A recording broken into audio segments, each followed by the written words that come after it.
Hello, Dr. Gilda. Hello, Neil. How are you doing?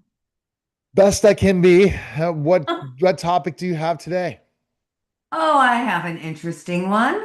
You've all heard about Mayor Mamdani in New York City and the homeless. At first, he said he was going to show compassion for the homeless. Then he said he was going to leave the homeless tents on the streets.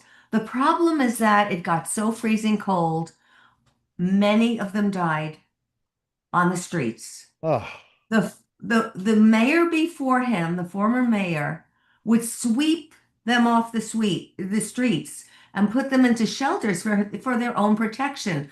Many of them are mentally impaired and may not have thought this whole thing out with the cold weather, but the weather has been impossible.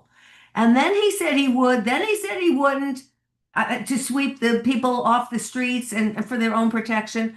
And now he's decided no, he's not doing it. He's going to leave them to the elements. Where is the compassion? So he's gotten a lot of feedback on this that has been very negative from the Democratic Socialists. And they said he promised one thing and he didn't keep his promise. And these homeless people have nowhere to go, but he must provide for them during the freezing cold. Now, it got so cold in New York on the East Coast. It got so cold, and the snow and the ice. And here are these people with health impairment,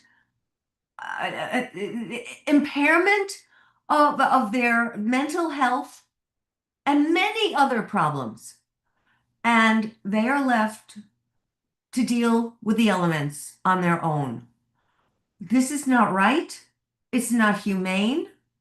And I don't understand how this man is going to make it for 4 years. This is terrible policy. So I understand he did have a meeting today with our president. I understand they talked about policy things, but I don't think this has changed at all because I just saw this as a headline. Everybody out there, please, what do you think about this? Should we just leave the homeless on the streets to rot? Our weather is not like California's weather, and we know they have a terrible homeless problem. But our weather in New York is totally different and it's freezing cold. And I think it's just horrifying to leave these people out to die. And since something like 16 of the homeless have already died, I don't know what he is thinking. I just doesn't make sense.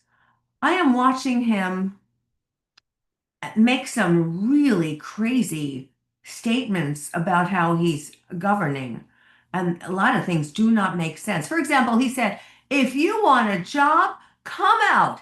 Will you bring 5 pieces of identification and you will be given the opportunity to shovel snow? $30 an hour. But you have to have 5 pieces of identification. However, if you want to vote, yeah, you don't need any identification. And the country sweepingly, with Republicans and Democrats both sweepingly agree that voters should have identification to present to identify who they are when they do vote. And yet, he's doing his own thing. I don't know. How long do you think he's going to last in office, Neil? well, I heard he's just a rapper before. That's what he started as a rapper. You can go find his rap music out there. That's not going to help the homeless.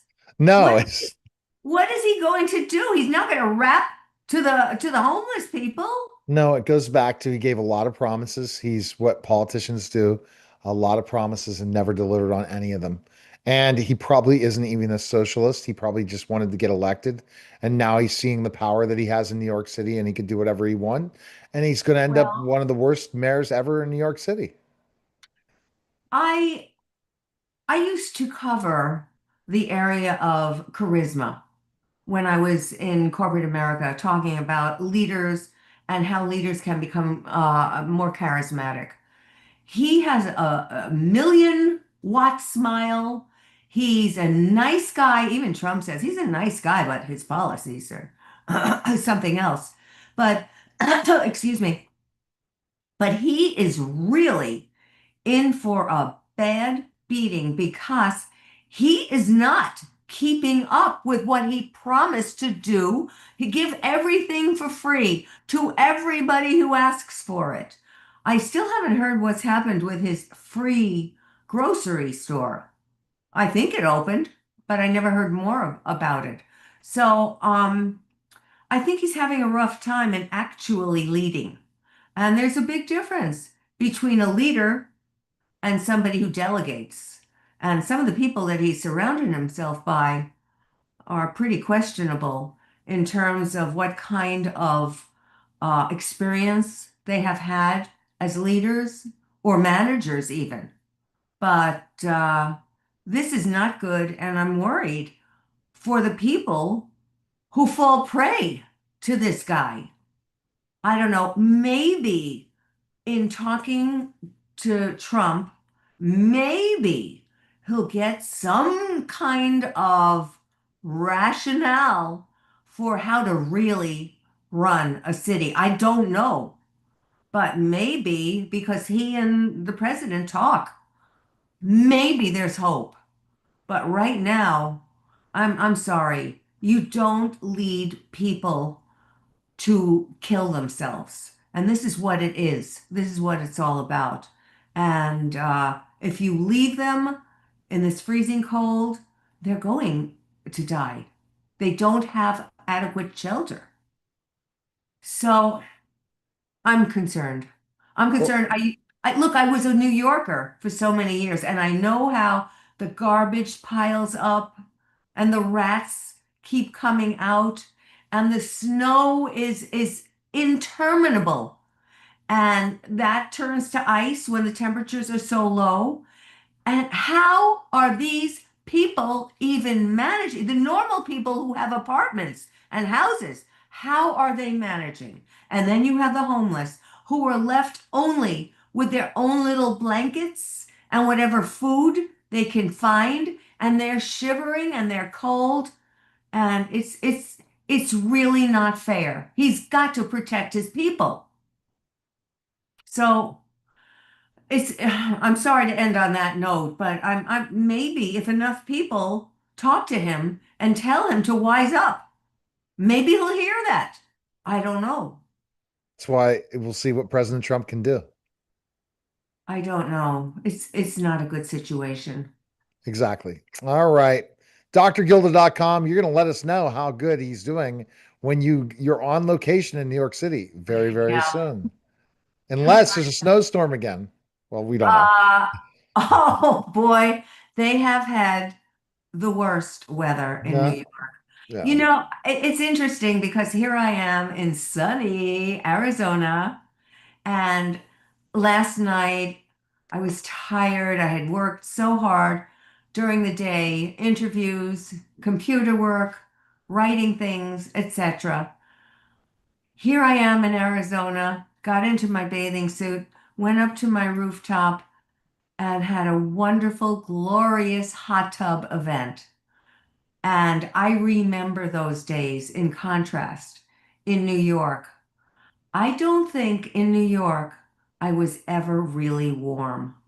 I was always cold. And I'm thin and I'm thin-skinned and the cold doesn't wear well on me.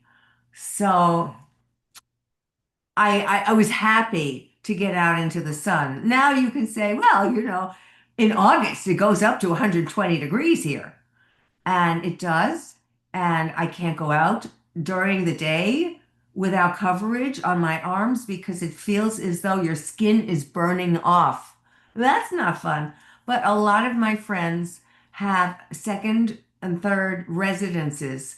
So they fly away to some area that's a lot cooler during the summertime. But sure, in the wintertime, it's delicious here.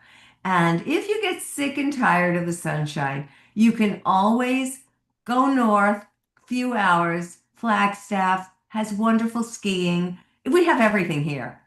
Hiking, skiing. I mean, I was in New York. So you could live in Prescott too, those other 3 months and stay in Arizona. Prescott, yeah, yeah. My friend has a house in Prescott, and I go up there sometimes, uh, just to break up the monotony. Yeah, people do that. But I came here, I was so happy. It felt like little fingers of sunshine surrounding me when I got here. I was so happy to be here from the cold. So I know that bone crushing cold.